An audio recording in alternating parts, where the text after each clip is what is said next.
अगर हम पैदा हिंदू में हुए हैं तो भी हिंदू बनकर, किसी के बाप में दम नहीं है जो हमें मुसलमान बनाए। अगर मैंने आज शस्त्र नहीं उठाया तो कल मेरे बच्चे भी मुसलमान कहलाएंगे।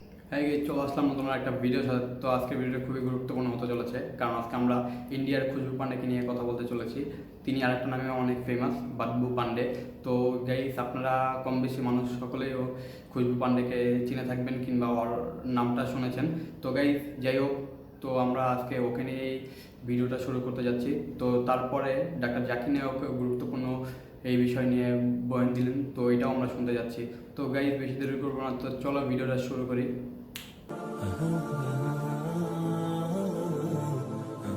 अगर हम पैदा हिंदू में हुए हैं तो भी हिंदू बनकर, किसी के बाप में दम नहीं है जो हमें मुसलमान बनाए।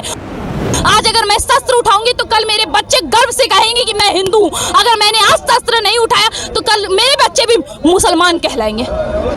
जब हमारे देश में लोगों को खतना करने पर मजबूर कर दिया था, जब हमारे देश में हिंदू बहन बेटियों का बलात्कार करने पर मजबूर कर दिया गया था, उनका बलात्कार करके इस देश में इस्लामीकरण स्थापित करने का कोशिश किया था, वो इतिहास किसी को याद है? अरे शर्म करो हिंदुओं, शर्म करो।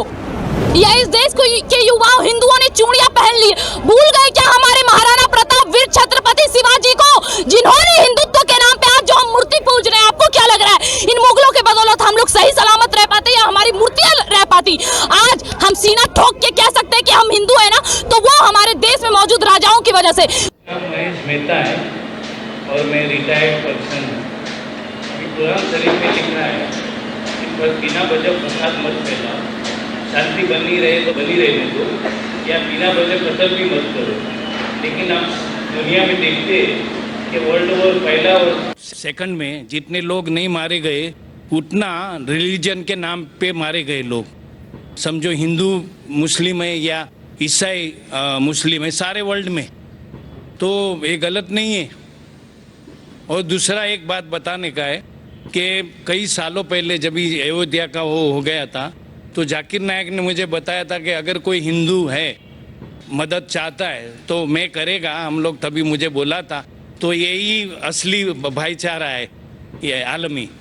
महेश मेहता भाई जो है माशाल्लाह, हमारे इदारे जब इदारा शुरू हुआ था 1991 में, उस वक्त से माशाल्लाह आ रहे हैं।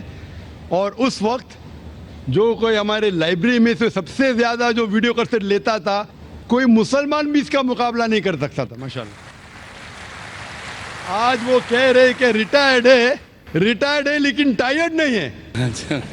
रिटायर्ड है लेकिन टायर्ड नहीं है माशाल्लाह। अभी भी हर कॉन्फ्रेंस में हमारे आते हैं और अक्सर सवाल पहले पूछते और कहते हैं कि मैंने उस वक्त कहा था और अब भी कहता हूँ, अगर कोई हिंदू की मदद करना, हर इंसान की मदद करना फ़र्ज़ है, चाहे हिंदू हो या ईसाई हो या मुसलमान हो।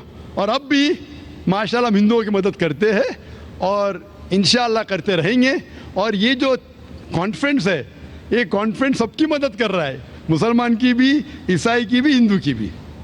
जहाँ तक कि आपका सवाल है, और बहुत अहम सवाल है, बहुत अच्छा सवाल है, कि इस्लाम में किसी दूसरे का कत्ल करना गलत है, फसाद फैलाना गलत है, मासूम का कत्ल करना गलत है, चाहे हिंदू या मुसलमान हो। लेकिन आज की तारीख में धर्म की बुनियाद पर कत्ल हो रहा है हिंदू मुस्लिम में, और इतना कत्ल हो रहा है कि जितना वर्ल्ड वॉर 1 और 2 में नहीं हुआ। और जो आप कहते हैं मैं बिल्कुल मानता हूँ, लेकिन ये बात जो हो रही है बिल्कुल गलत है, इस बुनियाद पे नहीं होना चाहिए। इसीलिए हम ये कॉन्फ्रेंस कर रहे हैं। हम ये कॉन्फ्रेंस क्यों कर रहे हैं? अगर हिंदू मुसलमान को सही तरीके से समझे और मुसलमान हिंदू को सही तरीके से समझे तो ये लड़ाई मिट जाएंगी।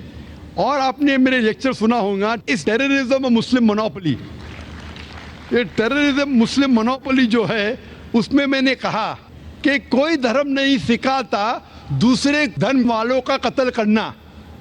अब भगवत गीता पढ़ो, वेद पढ़ो, कुरान पढ़ो, बाइबल पढ़ो, ये नहीं सिखाता।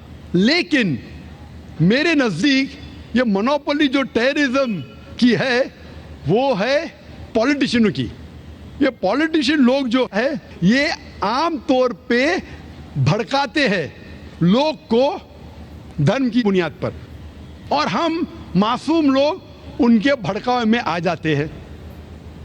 आप जो देखेंगे जितने दंगे फसाद हुए, चाहे गुजरात में हो, चाहे अयोध्या में हो, चाहे बॉम्बे में हो, इसकी बुनियाद कौन थे? पॉलिटिशियन। वो गरीब को उकसाते हैं। वो बेचारा गरीब अपने खुद के धर्म के बारे में नहीं जानता है और वो इनको भड़काते हैं। इसीलिए ये दंगे फसाद होते हैं। और इस देश में, हिंदुस्तान में सबसे ज़्यादा दंगे फसाद होते हैं धर्म के नाम से। इसीलिए इस कॉन्फ्रेंस के ज़रिए, अभी आप माशाअल्लाह आप हमारे वहाँ इदारे में आते, कॉन्फ्रेंस में आते, आपको इस्लाम धर्म से बिल्कुल शिकायत नहीं। कोई मुसलमान अगर आपके खिलाफ होगा, कुछ आपको तकलीफ देगा, तो बेशक आप उसके खिलाफ होते, लेकिन ओवरऑल आपको इस्लाम के बारे में कोई गलतफहमी नहीं होगी तो आप मुसलमान से अच्छे तरीके से बर्ताव करेंगे। जहाँ तक कि मैं जानता हूँ, आप माशाअल्लाह मेरे साथ हमेशा अच्छा बर्ताव करें और इंशाअल्लाह करते रहेंगे। तो इस गलतफहमी को दूर करने के लिए ऐसे कॉन्फ्रेंस मेरे हिसाब से और होना चाहिए। जिस तरीके से कुरान मजीद में कहा गया है, तालव इला कलिमतिन सवाइम बैना बैनकुम, सूरह अल इमरान सूरह नंबर 3 आयत नंबर 64 में, आओ उस बात की तरफ जो आप और हमें यकसा है। इख्तिलाफ तो रहने वाला है, हम इख्तिलाफ के ऊपर बहस ना करें, जो यकसानियत है उसके बारे में बात करें। मैं चाहूँ तो एक लंबी तकरीर कर सकता हूँ, difference between Islam and Hinduism, difference between Islam and Christianity. ये मैं चाहता भी नहीं हूँ और करूँगा भी नहीं, क्योंकि मैं अमन चाहता हूँ। तो अमन की बुनियाद एक दूसरे को समझने के बाद ही हो सकती है। और ये समझे कि हमारा ईश्वर एक है, हमारा पालने वाला एक है, हमारा खालिक एक है, और अगर हम एक ही खालिक की इबादत करें और उसी को माने तो ये धर्म की बुनियाद पर फसाद बिल्कुल मिट जाएंगी। और मैं चाहता हूँ कि आप जैसे लोग और इस्लाम को पढ़े, मुसलमान हिंदू धर्म को पढ़े, एक दूसरे को समझे और कम से कम यकसानियत पे अमल करें। जो इख्तिलाफी बातें हैं उसके बारे में कल डिस्कस कर सकते हैं, आज कम से कम यकसानियत पे अमल करेंगे तो इंशाअल्लाह ये दंगे फसाद बंद होंगे और ये कत्ल एक दूसरे का धर्म की बुनियाद पर बंद हो जाएगा। अच्छा, मेरे लिए मैं बता दूं कि मैं हिंदू मुस्लिम में भेद नहीं रखता हूं और मैं कई मुस्लिम यतीम खाने पूरे इंडिया में वहाँ डोनेशन दिया है। मैं ज़कात तो नहीं बोलेगा क्योंकि मैं मुस्लिम नहीं है, तो मैं भेद नहीं करता हूँ, समझा। माशाल्लाह महेश भाई, वही तो मैं कहता हूँ, अगर बाकी हिंदू भी आपकी तरह इस्लाम को जाने और समझे तो इंशाअल्लाह ये नफरत मिट जाएंगी और हम हिंदू मुस्लिम एक हो जाएंगे। This is Amar here. Actually, I wanted to ask you something.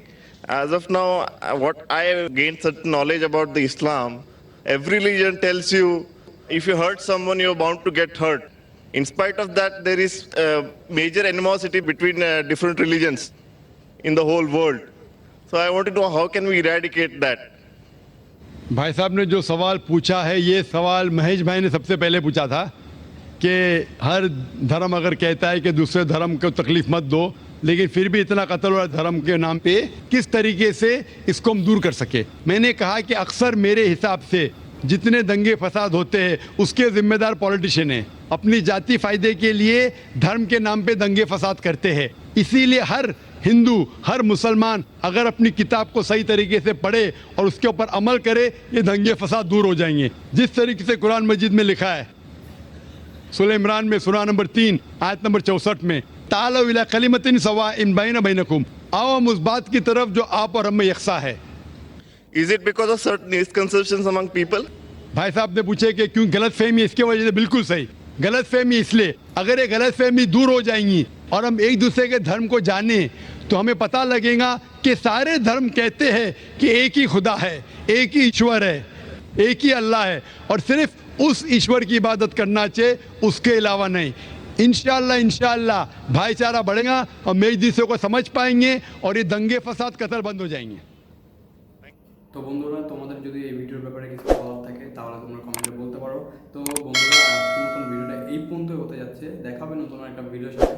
তো আমাদের এইরকম নিয়মিত ইসলামিক রিলেটেড ভিডিও দেখার জন্য চ্যানেলটা সাবস্ক্রাইব করে আমাদের সাথে থাকবে আর নিয়মিত ভিডিও দেখার জন্য বেল নোটিফিকেশনটা অবশ্যই বাজিয়ে দিবে। তো আজকের মতন বিদায়, দেখা হবে নতুন একটা ভিডিওর সাথে। তো আল্লাহ হাফেজ গাইস।